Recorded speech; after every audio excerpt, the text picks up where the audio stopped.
Hi, I'd like to read to you a page from my book that talks about the initial encounter with life after enlightenment, how it felt, how I perceived reality, and yeah, how I was amazed by the beauty of manifestation. So I'm going to read to you.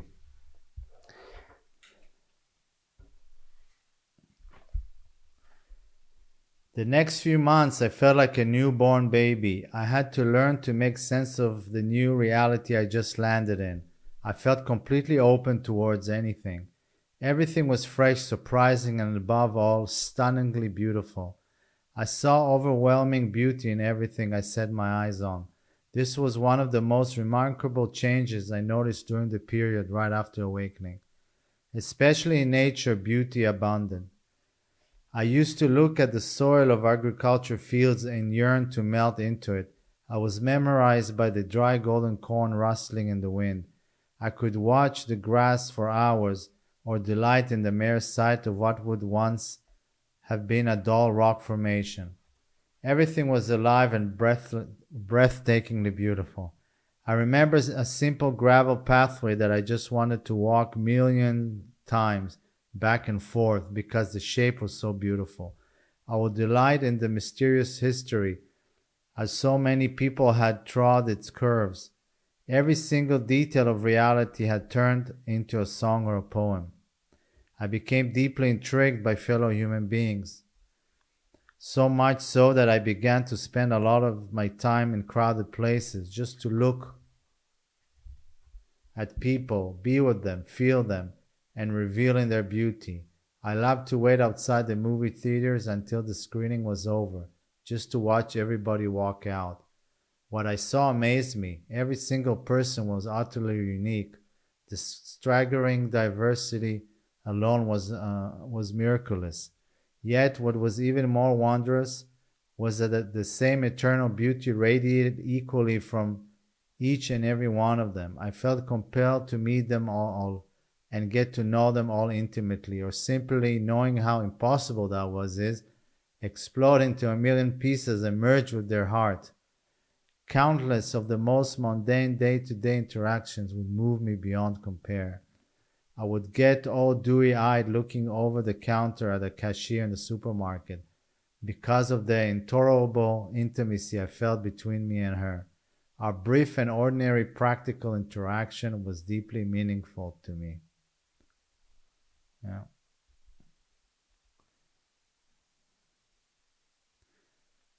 Okay, I gotta keep on reading because it's great. But the sense of beauty wasn't confined to that which we usually perceive as beautiful. I could see it in a pile of garbage or in a rusty old bike. Everything was saturated with beauty, with pure beauty. Inside, I felt as if I was permanently resting on a couch full of white feathers. The splendor everywhere was so overwhelming that it embarrassed me. I couldn't share with anyone, because it wouldn't mean much to most. Over time, the initial euphoria about the stunning beauty of everything subsided somewhat. It was clearly the result of the stark contrast between my existence as a separate ego and life as an awakened awareness capable of seeing the oneness in everything. The perception of beauty and gracefulness has never left me, yet my interior response to this new way of functioning became gradually more mature and as such less outspoken and extreme. So, yeah, this describes the initial euphoria after enlightenment, and yeah, because of the strong contrast. So, everything is so new to you.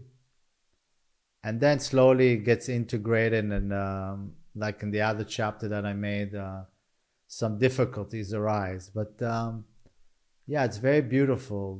The initial euphoria and is amazing,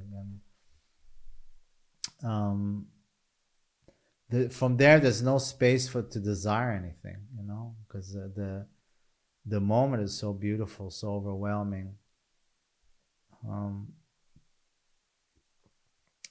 perceiving human beings identified with their egoic self on their search for fulfillment seems kind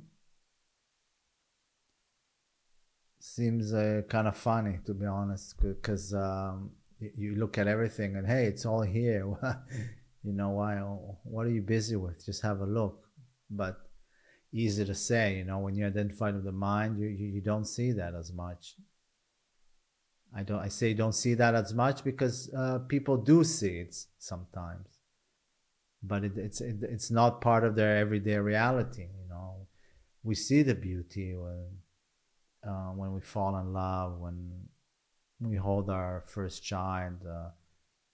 After our meditation retreat, we go out to nature. I mean, it is there. We see it. It's nothing extraordinary, but it's just not permanent. So it should give you these glimpses, should give you the appetite for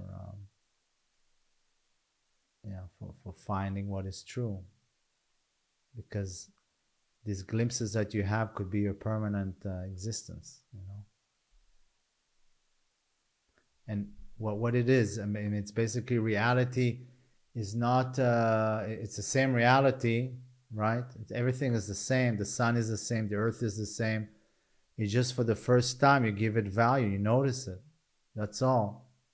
Because you don't realize when you identify the mind, your attention is so much out there into in the objective reality, yeah, but not we will say objective reality. It's not like you see all the object, you see all the manifestation so clearly, everything together. Then of course there will be no beauty will be there. But no, your objective reality is one pointed direction because you're chasing something, so you don't see anything around you.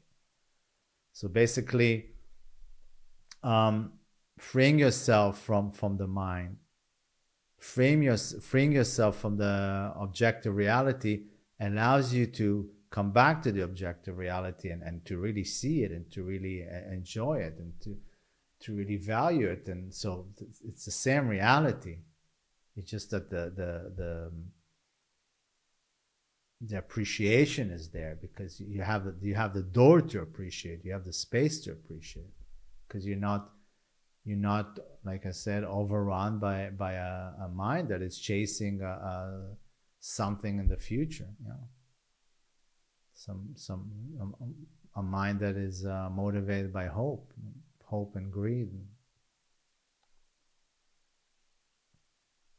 So when I share with you the space of enlightenment and I explain it to you, it's nothing that is foreign to you. You have glimpses, you touch it, you can relate to it. If you be honest with it, you can relate to it.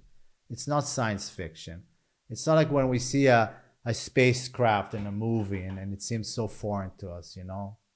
We're talking about life here, you know. We're talking about ourselves and life, and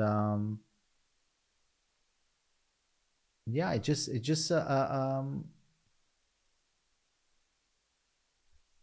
to put the right attention, to put the right attention.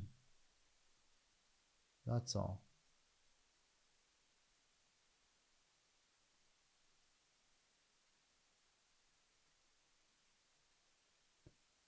Okay. So thank you very much. Bye bye.